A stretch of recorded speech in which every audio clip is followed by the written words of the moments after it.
1 degree. All right, back to Congressman Roger Williams. We've reconnected with him. Congressman, you were saying, where were you last night?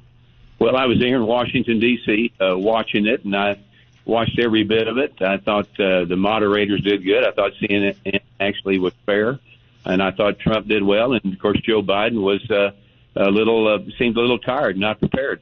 Congressman, what was your major takeaway of what you saw in Joe Biden last night?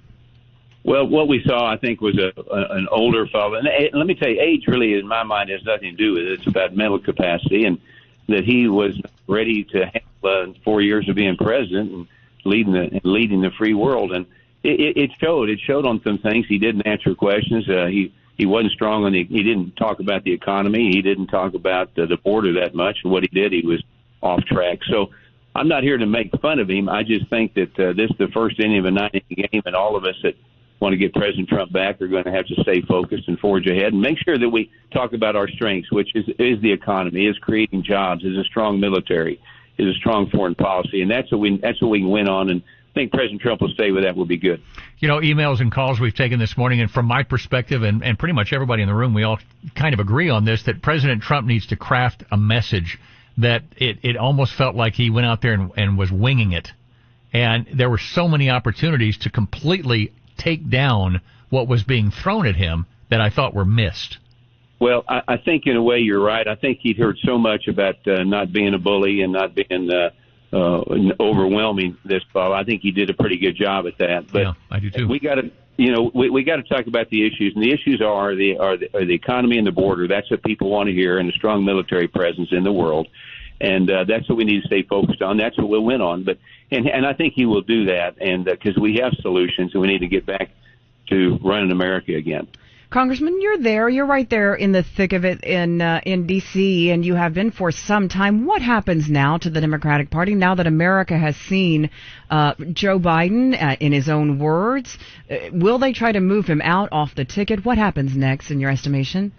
Well, I don't know. I mean, I barely watched CNN. I stayed with them, and even to hear how they talked about he might be the wrong guy. But I don't know how you do it. I mean, they got the convention coming up. He's got the delegates. He's raising the money.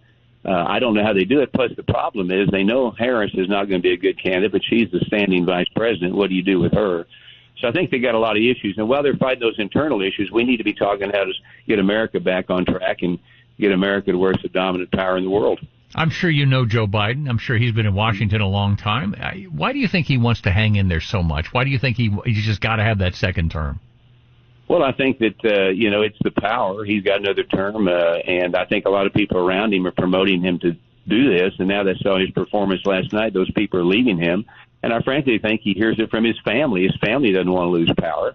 But there's a time to hold and fold, and I think they need to take a hard look at it. But he's their candidate. I don't see how you go and change again. I think it's going to be Trump against Biden in November. Interesting. Do you think there'll be another debate?